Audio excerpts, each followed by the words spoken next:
Hello Internet, Cayce here. It is July 26th, 2019. I am going to record a capsule vlog. And today's two topics are work ethic, working as a working class, reflections on careers, and that is all one. And then the second one will be about the 55-foot wooden sailboat I had the pleasure of sailing 2 weeks ago. So I'll put timestamps in the description if you want to skip to either of those, but for now I'll explain. If you're unfamiliar with what a capsule vlog is, I created a capsule vlog for myself. This is the first of online submissions, but I have recorded them in the past, based on the significance that life is long if you're lucky and the chapters are short.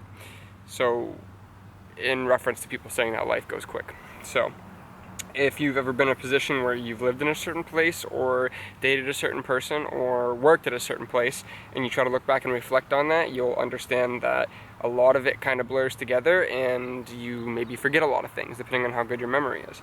So I created these for myself to reflect on in later years and get entertainment purposes out of, and you can do the same. So with further ado, the first topic I wanted to talk about was let me set the framework for work ethic real quick. Everybody's got a different opinion on work ethic. I don't exactly know where I got mine from. I think a lot of it stems from me being one of the most modest individuals out of anybody I know, like to the point where it's almost like hindering on opportunities that I've pursued. So I'm a very modest individual. So I think when it comes to somebody paying me, I try to, put my best foot forward. I won't lie to you and say that I'm a perfect employee. Somewhere between the middle road of $10 and $20. I don't quite get paid enough to give 110% every day, like someone who is a startup or has, they have requirements, things are on the line, they have to make money. I've always worked since I was in high school, never had a day off in between jobs.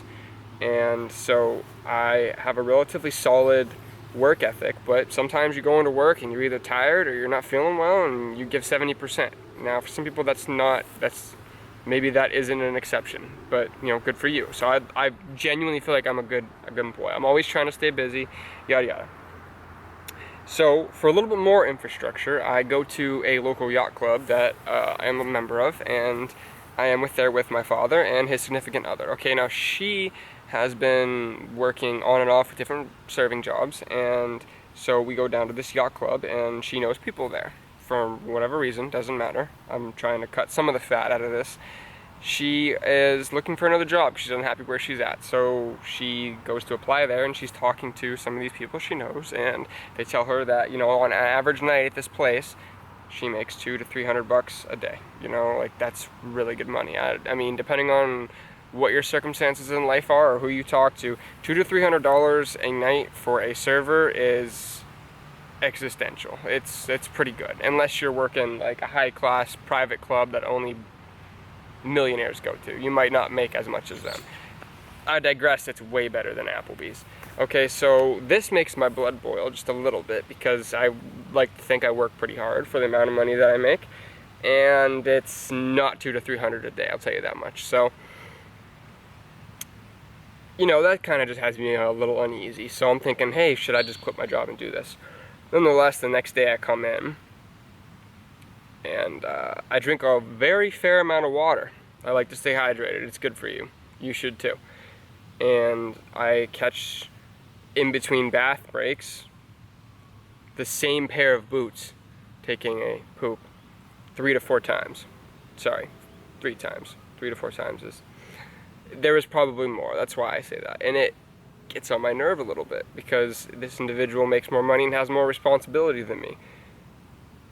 It shouldn't bother me. I get paid the same whether or not he's in the shitter or not, but at the same time, to add insult to injury, our company has a profit sharing policy based on us getting more product out the door. Everybody gets more money. Not pulling his load, is he? In reference to that, I am a working class man who works in manufacturing. Work a typical 9 to 5 schedule, 5 days a week, 6 to 2:30. I think I work the ideal job for anybody who is 35 and up. People who have a family, responsibility, a mortgage, and have to feed multiple mouths.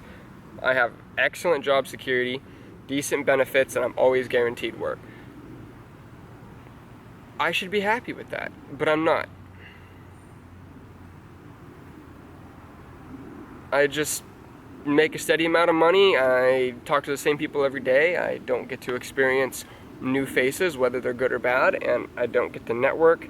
I don't have the opportunity to pursue, I think I'm just thinking outside. Like, I'd like to try something more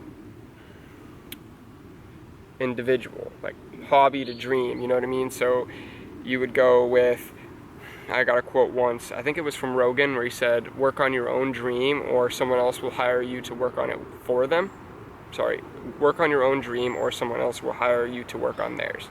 So, pursuing videography solo, pursuing a streaming career, pursuing professional surfing, you name it. Something that just isn't outside the 9 to 5 that is safe. I need to get myself into one of those.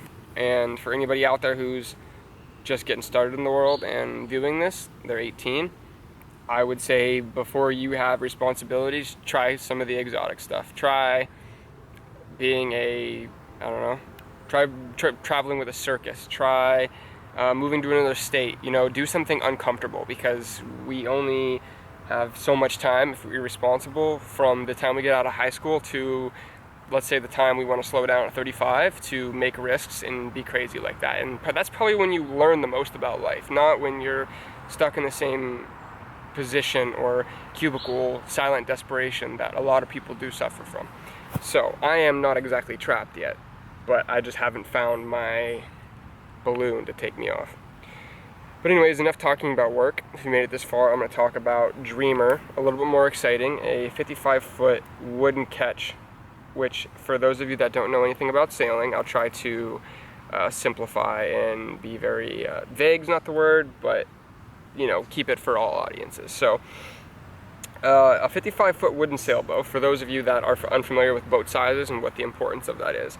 So if you've ever known somebody who's owned a powerboat, maybe your uncle, your dad's friend, doesn't matter, they probably own a powerboat somewhere in the range of, 15 to 20, early 20s, 15 to 22 feet. A typical powerboat with a little tiny inside area, a pilot's chair and a little back area, maybe some hookups for tubing, and price range, I don't know, doesn't matter. So the average sailboat that you will find for, somebody who's, I don't want to say very luxury, but, just outside a dinghy. Dinghies are very small vessels that they don't have accommodations. Have you ever been on a sailboat that has like a sink, a bathroom, or a fridge, like one of the larger-ish ones? They usually range anywhere from 25 to the mid-30s, and that's like the average man's either saved up for it or, is doing well for himself, can purchase a boat of that quality, and they'll come with all their luxuries and or drawbacks. Known very common size for racing or cruising, you'll see a lot of them tailored for.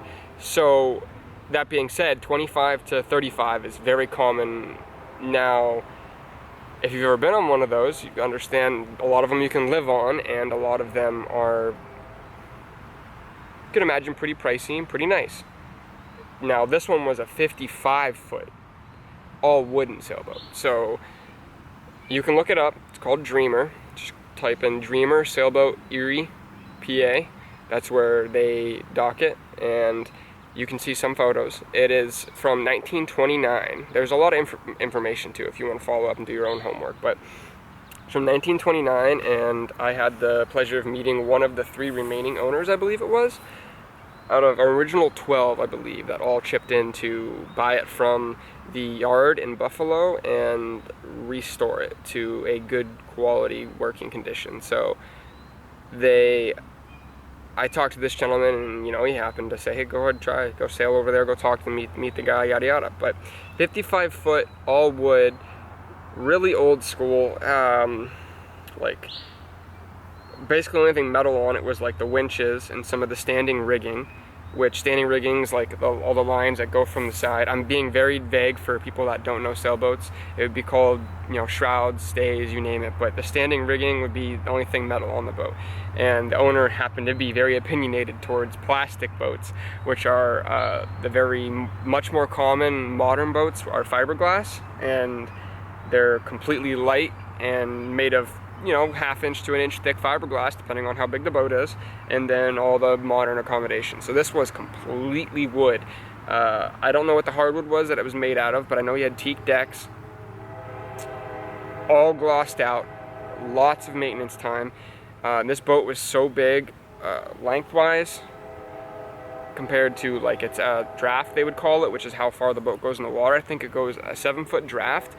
You could go into the belly of the boat, and it was so deep down that you could be 6'2" and stand in it, and still you wouldn't bump your head. So there was a lot of room down there. I happened to actually joke with the owners after I checked it out and came back up. I said that the kitchen actually had more room than my first apartment, so they got a good chuckle out of that. But yeah, it was a joy. Went out for like 4 hours. Has 4 sails, 2 masts. That's what a ketch is. I don't think I've explained that. So a typical fractional sloop, sloop being a boat with 1 mast, has 2 sails. If you've ever seen one, you have a sail on the front and a sail on the back. It's called the jib or the foresail, and then the mainsail is the one closer to the rear or the aft. So a ketch has 2 masts. It has the very front one is about 1/3 from the front or 2/3 from the back on the overall length of the boat, and then the mizzen mast is about give or take 1/3 from the rear of the boat or 2/3 from the front. And so the very front mast has its own mainsail, and then the boat has a bowsprit. It's like most boats from 25 to 35 feet don't have a bowsprit, unless I think a lot of the J-class boats do. And even then, that bowsprit that comes out, like a retractable bowsprit, is usually just for spinnakers. And so this has a solid dedicated wooden pole coming out of the front of it that mounts 2 separate sails. It would be a jib and then a foresail. And then it'd be the main, of course. And then 1 mast back would just be a mizzen main. And I believe when they sail downwind, they'll put up a spinnaker, have the main, they'll have a mizzen spinnaker, and then the mizzen main. So, huge boat. Both of the owners, I think it's 2 of the 3 remaining owners, they are a married couple in their 70s, and it was like absolutely humbling. I've heard jokes about people that don't want to run sailboats because they take work to like work the sails and move and stuff. It's not as easy as just start an ignition, throttle on, off, and use the steering wheel. It's not as simple. So for these 70-year-old individuals to still be running 4 sails was just humbling. You know, it's kind of like when you know Amish or hear about some of the things that the Amish people do. Sloth is just, it's crazy. Like, it's just eye-opening seeing how maybe even going back to work ethic. They're willing and then they enjoy, and it's a passion for them that they would still go out when they're 70. They're retired. The man doesn't work very much these days, so they relish their opportunity to sail on this boat. And I don't know the time frame because I didn't ask, but she was recovering from knee surgery even, and they were still sailing. She wasn't as mobile as she could have been, but she was still on the boat 3 days a week. So let's see, I don't know if there's anything else I didn't cover. I'm probably not going to include as much information as I do know about it for those of you that don't know sailboats very much, because it won't be of relevance to you. I think I've covered the important information. But that'll wrap up Capsule Vlog 1. Leave me some feedback.